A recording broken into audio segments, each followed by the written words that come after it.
Sa lugar nyo ba mga mare, ano ang tawag sa kamoting kahoy na ginawang suman? Dahil ngayong araw ay gagawa nga tayo ng suman mga mare dahil nga nakapag-ani nga tayo ng kamoting kahoy. Sinubukan na nga ulit namin ditong matulog at eto nga wiling-wiling nga sigil mga mare sa nabili ko nga mga tools. Tinuturuan na nga rin namin dito mga mare gamitin nga itong parang drill na to kaya naman nga tuwang-tuwa. Kaya kung mapapansin nyo nagkalat din talaga mga mare yung mga laruan niya. Hinahayaan nga namin para nga mas mawili nga siya sa laruan kaysa nga cellphone. Kaya lang, anong oras na nga rin siya natulog mga mare na sa 11:46 na nga. Tapos nagasing 6:30 nga siya mga mare kaya naman tingnan nyo nga latang-lata. Siyempre mga mare bago magsimula ang lahat kailangan natin mga mare maghilamos kasi naghilamos na nga rin ng Mariglow. At magbabasa nga lang ulit tayo mga mare ng isang feedback. Ang sabi niya ang ganda at nakakaglow at nakakalight nga rin ng pekas. O diba mga mare? May isa pa nga mga mare ang sabi niya 5 beses na nga daw siya bumili at talagang masabi ko nahiyang sa akin. Smooth ang skin ko, no need ng lotion. At pati yung maliliit kong pekas ay talagang nawala. Salamat ngayon sa kayang gawin nga ng Mariglow mga mare at ang kagandahan ngayon ay may pa-previous pa nga tayong mesh knit. O siya mga mare dahil maaga nga sige lagising kaya sabi ko kay Ran ibilad muna nga dito dahil nasa 6:30 pa nga lang ito. Kaya lang hindi tulad noon mga mare nung araw kapag nga 6:30 talaga namang hindi pa masakit sa balat yung init. Ngayon mga mare sobrang sakit na nga sa balat.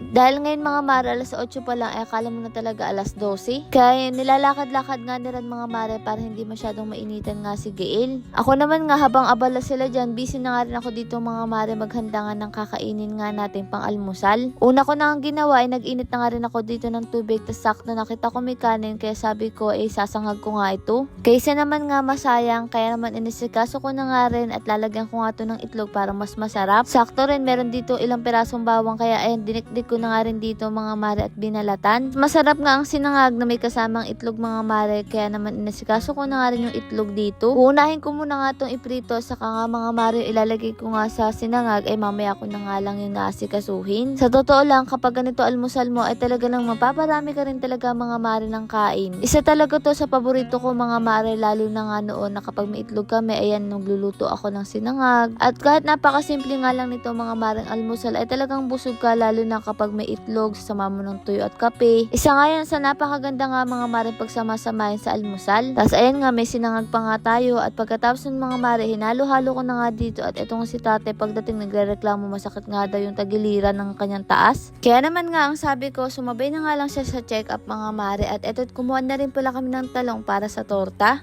Ang torta kasi isa to sa pinakapaborito nga ni tate mga maring ulam kaya naman nga sakto nandito nga siya makakapag-almusal siya. Kaya naman nga habang mga mare nagluluto ko eto't nagwawalis muna nga siya dito sa gilid-gilid. Buti na nga lang din etong mga maring lutuan natin pwede talagang mag-ihaw kaya madali lang naman nga magtora kapag ganito. Mas gusto ko kasi mga mare yung iniihaw kasi kapag nga durog hindi talaga ako makabuo pero eto nga mga mare sandali nga lang to. May nakapagturo nga sa akin kapag daw nga magtotorta ilagay mo nga daw siya sa tubig para madaling ng balatan. Totoo nga pala yun. Syempre, kailangan nga natin mga maring tingnan to na mabuti. Baka naman nga may alaga nga sa loob. At saktong pagkagat nga natin, meron nga mga mare. Kaya naman nga tinitingnan ko talaga yan isa-isa. Kaya buti na nga lang tiningnan ko dahil yung isa nga ay may tama nga mga mare sa may dulo. Kaya naman nakita ko nga yung alaga. No, okay na nga, nagprito na nga ako dito mga mare para makapag-almusal na nga rin tayo. Sa totoo lang, ito talaga ang gusto ko dito mga mare. Maaga ako nagigising at talaga naman marami na akong natatrabaho. Dahil nung mga oras nga na to, sigal mga mare, inaantok pa nga siya. Kaya sabi ko, pagkatapos namin kumain ay paliguan ko na nga para makatulog ulit. Kaya naman, nagtipla na nga rin ako ng kape para nga kila tatay at kay Ran. Nakailang beses pa nga ako dyan mga mare tumawag kay Ran, sabi ko nga kumain na nga at eto nga si Gail kapag ganitong oras at maaga siya nagising talaga naman nga mga mareng wala nga siyang mood. Nagiiyak-iyak dahil wala siyang energy mga mare at eto't nagsandok na nga rin ako kaya samahan niyo na nga rin kami kumain. Mahalaga rin talaga na may almusal nga tayo sa araw-araw kahit ano pa man nga yung ulam nga natin kasi mahalaga yun dahil nagsisimula ang araw natin. Kaya dapat may lakas nga tayo sa mga gawaing bahay kaya kailangan natin kumain. Dahil manok nga mga mare ang ulam yata natin kahapon kaya etong sitaw na muna nga uulamin nga natin ngayon kasi napakasarap nga nitong adobo kaya lang sinabawan pala ni Kuya Noli mga mare with sardinas pero okay lang din naman at eto nga mga mare nasikaso na pala ni Kuya Noli itong gagawin nga natin kamote. Marami-rami nga rin to kaya naman nga inabot din siya talaga ng 3 oras dito kakakayod. Tinanong ko nga siyang kung kailangan pang pigain sabi niya mga mare hindi na nga daw kailangan pigain. Kapag piniga nga daw mga mare ay mas titigas nga daw etong ang kamote. Bali pala hinaluan natin yung kamoting gapang sa kamoting kahoy. Ang sabi nga ni tatay mas masarap nga daw to mga mare kung meron nga daw niyog na alanganin, kaya bumili nga rin sila. Kaya naman nga nung malagyan ko ng asukal dito mga mare, hinalo-halo ko na nga rin. Kila tatay nga kung ano-ano ang tawag sa kanila nito mga mare, may aroyo. Nakasanayan ko mga mare, suman na kamuting kahoy lang ang tawag dito sa Bulacan. Kaya sa inyong lugar ba mga mare, anong tawag sa mga ganitong suman? Madalas din ba kayo magluto mga mare ng ganito? Ang mare nyo nga hirap na hirap nga dito magbalot, kaya tinitingnan ko nga yung gawa nga ni Kuya Noli at medyo mahirap nga siyang balutin kasi lumambot nga't nabilad. Kaya naman nga imbis na may stress ako, pinagtawanan ko na nga lang din yung sarili ko mga mare. Alam ko naman kasi hirap ako sa mga ganitong bagay. Dahil kapag gumagawa ng ganito si mama, napakabilis niya mga mare. Minsan tinuturuan niya nga ako pero minsan nakakalimutan ko rin. Kahit nga si Kuya Noli nahirapan, kaya sabi ko yung pasuman na nga lang yung nabibili nga mga mare sa tindahan o yung mga naglalako.